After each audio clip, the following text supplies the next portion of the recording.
Hey guys, it's Rob with Suddenly Saracenia. It's been a little bit, so I just wanted to make a little quick kind of update, check-in, whatever video, while I was attending to my window plants here.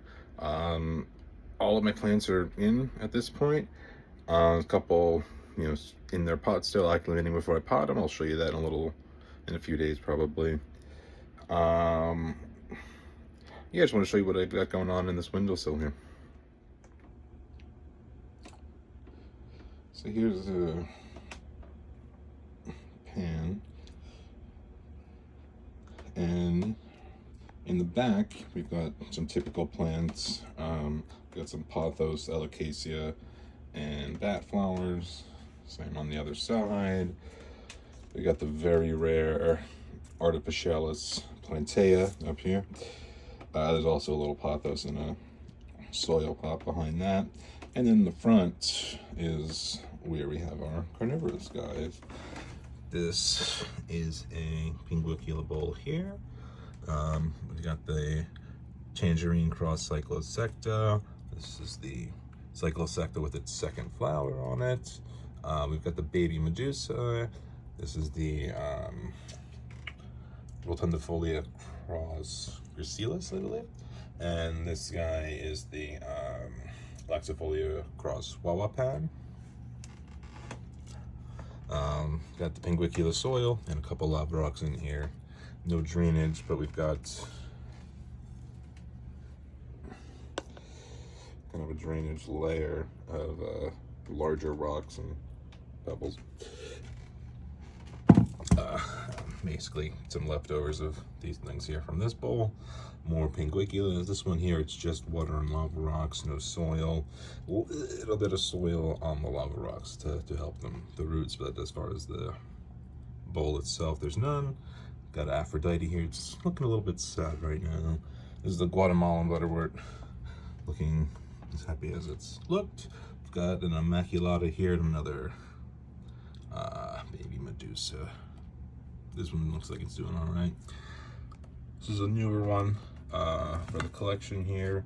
The utricularia bisquamata is the Betty's Bay. I'm waiting to see for that to grow. And here we've got some utricularia fulva. I'm very excited about the possibility of blooming since it's such a unique, nice flower.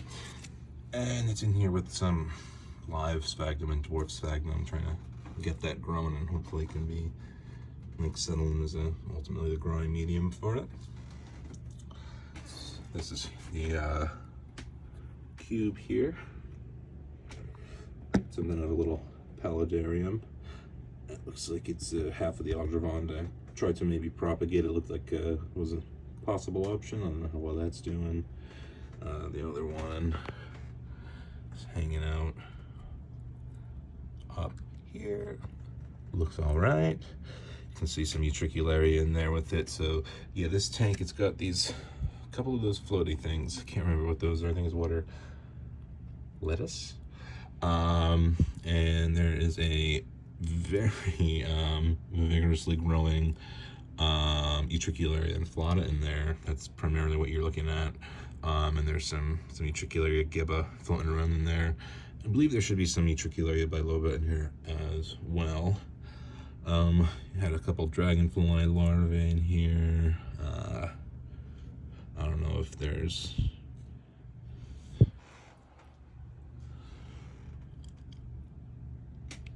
any.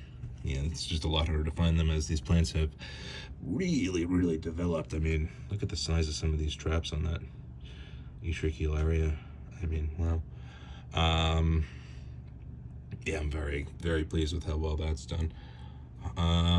Got this little part of an oak barrel floating in here. Helps, I think, a little bit with some shade. It makes it a bit oaky and tannic.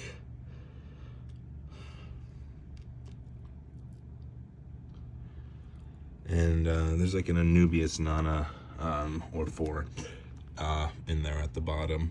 Just some extra plant life, compete with the algae, hiding places for anything alive.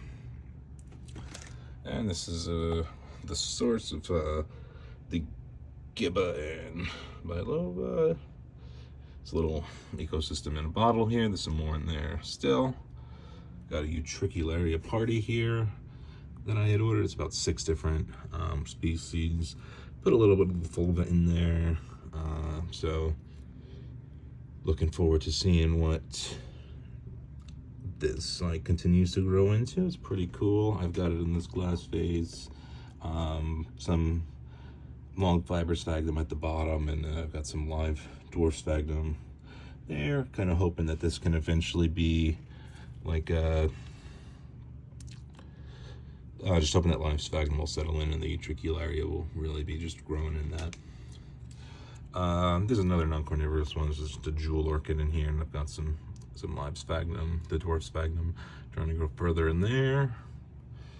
Got a new cephalotus here that I am not fiddling around with at all. Just got it in this pot and gonna let it grow. One that I fiddled with, Reese, did not make it. The Reese's are no more, but Reese's piece here, very tiny, and if you look, you can make out that we do have some growth, so not dead. And yeah, just got some decor in there, the Legos. That was a fun little set. I just like some extra shade. I think that's what that wants. And then this is a in-process project here. Right now, what we've got is we've just got some little layer of pebbles. Over that, we got some finely chopped sphagnum, a little bit of long fiber sphagnum over there, forming kind of a slope toward that net pot in the middle.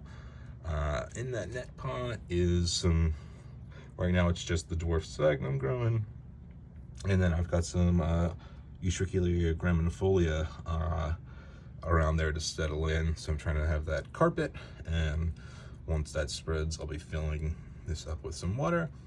And the ultimate goal for this is to be a Gymnelecia metallica in the center there, with just a nice look around. Depending on what kind of water volume we have, I might put some of the gibba in there to float around. But really excited to get that growing and going. I should mention that occasionally with this utricularia party here, once I think I did it with that one. I haven't done that with the Betty's Bay yet.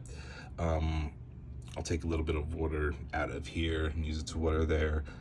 So I know for sure I've got some microorganisms in here that could hopefully serve as food for the Utrix. All right, guys, thanks for tuning in. I'll come at you with another update about the sundew setup sometime soon, hopefully, and then I'll show you the process that I do for repotting the plants into the wog. Thanks for watching.